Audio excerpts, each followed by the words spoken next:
हा सुंठवडा देवळातनं प्रसाद म्हणून जेव्हा येतो तेव्हा आपण घरात तयार केलेल्या सुंठवड्यामध्ये हा देवाचा प्रसाद म्हणून मिसळला तर ते औषध न बनता प्रसाद बनतं।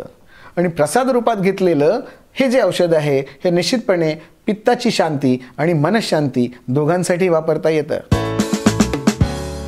नमस्कार, मी वैद्यसुविनय आज आपण रामनवमीविषयी जाणून घेऊया।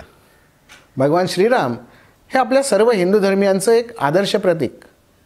रामांचा सगळा प्रवास जो आहे हा सगळा प्रवास घरामध्ये नसून घराच्या बाहेर आहे, स्वतःच्या राज्यात नसून दुसऱ्या राज्यामध्ये आहे। शत्रूवर आक्रमण करणारा हा एकमेव राजा ज्याने आपल्या देशाच्या सीमा ओलांडून दुसऱ्या राष्ट्रामध्ये जाऊन हल्ला करून, म्हणजे आजच्या काळातला हा सर्जिकल स्ट्राईकच नव्हे का?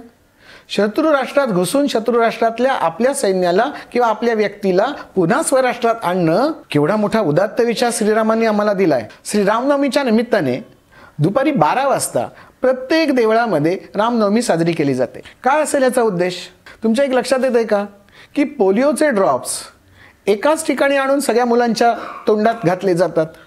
सगळ्या मुलांनी अमुक दिवशी अमुक ठिकाणी अमुक वाजता एकत्र या, आपण सगळ्यांना पोलिओचे ड्रॉप घालणार आहोत। मग हे पोलिओचे ड्रॉप मी तीर्थ स्वरूपात म्हटले तर तुम्ही सगळ्यांनी या चैत्र महिन्यामध्ये या ठिकाणी एकत्र या, तुम्हाला पित्तावरचं रामबाण औषध दिलं जाणार आहे।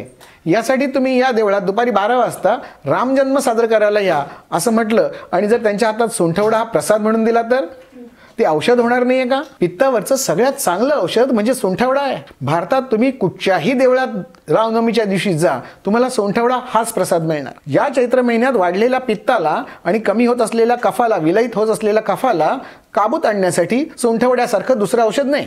सुंठी वाचून खोकला गेला ही म्हण आपल्याला माहीतच आहे, म्हणजे या सुंठीचा असणाऱ्या कफाशी काहीतरी संबंध माहिती आहे आणि पित्तावरचं रामबाण औषध म्हणूनही सुंठ तुम्हाला माहिती आहे। चला या निमित्ताने सुंठवडा कसा करायचा हे बघूनच टाकू। अगदी वजनी प्रमाणात नको, परंतु अंदाजे कमी जास्त प्रमाणात सुंठवडा तयार करण्याची कृती लिहूनच घेतली तरी चालेल। सुंठीची पावडर बाजारात विकत मिळते, अन्यथा सुंठ आणून व्यवस्थित धुवून सुकवून वाळवून खलबत्त्यामध्ये त्याची पावडर करावी। खलबत्ता आठवतोय का? कुठेतरी ठेवलेला असेल एक लाकडी खलबत्ता, खल आणि बत्ता। आता तसं की इकडे मिक्सरच झालेत। मिक्सरमध्ये ह्या सुंठीला बारीक करण्याचा प्रयत्न करू नका, मिक्सरची दाती मोडतात आणि घरातल्याच्या शिव्या आपल्याला खाव्या लागतील। सुंठ पावडर बाजारात विकत मिळते, ती आणावी 50 ग्रॅम। त्याच्यात 4 पट साखर घ्यावी, म्हणजे साधारणपणे 200 ग्रॅम साखर घ्यावी। बारीक करून घेतल्यास अधिक चांगली। पिठी साखरेपेक्षा खडी साखर दळून घेतली आणखीन औषधी होईल। याच्यामध्ये ओवा घालायचा 100 ग्रॅम। सुकं खोबरं जे आहे हे किसायचं आणि ते त्याच्यात घालायचं 2 गोट्या।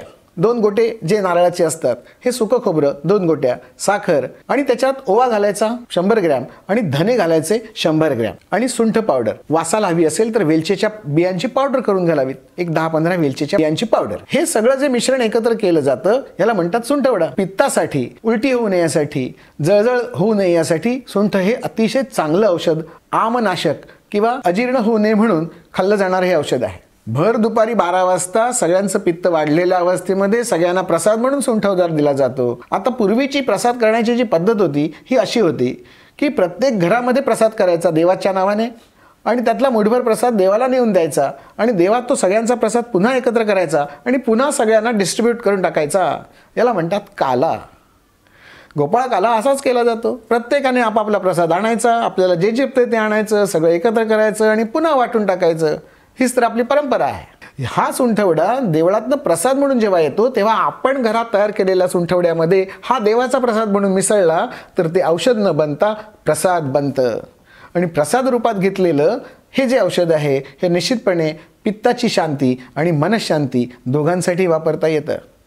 त्यामुळे या सुंठवड्याचा पित्तासाठी या महिन्यामध्ये होणारा उपयोग लक्षात घेऊन घरात सगळ्यांनी रोज जेवल्यानंतर 1-1 चमचा सुंठवडा पूर्ण चैत्र मास खाल्ला तर पित्त वाढण्याचं काही कारणच नाही। ही जी भांडी असतात ही भांडी अत्यंत महत्त्वाची असतात। तर ही पितळीची भांडी, तांब्याची भांडी जर तुम्हाला हवी असतील तर ही सगळी आपल्या चॅनेलवर उपलब्ध आहेत। चॅनेलच्या खालच्या डिस्क्रिप्शन बॉक्समध्ये याची माहिती दिलेली आहे, नंबर दिलेला आहे, जरूर संपर्क करा।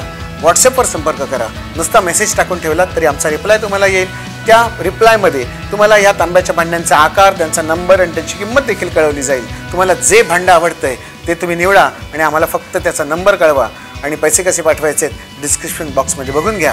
ते भांडं तुम्हाला निश्चितपणे घरपोच होईल कोणाला भेट देण्यासाठी। ही आरोग्याची भेट असेल, तुमच्या घरात आरोग्य आणण्यासाठी ही आरोग्याची भेट स्वीकारलेली असेल, भाऊबीजेच्या वेळेला असेल, पाडव्याच्या वेळेला असेल, कुठच्या तरी रिटर्न गिफ्टच्या वेळेला अशी भेट कायमची आठवण राहील तुमची आणि आमच्या चॅनेलची सुद्धा.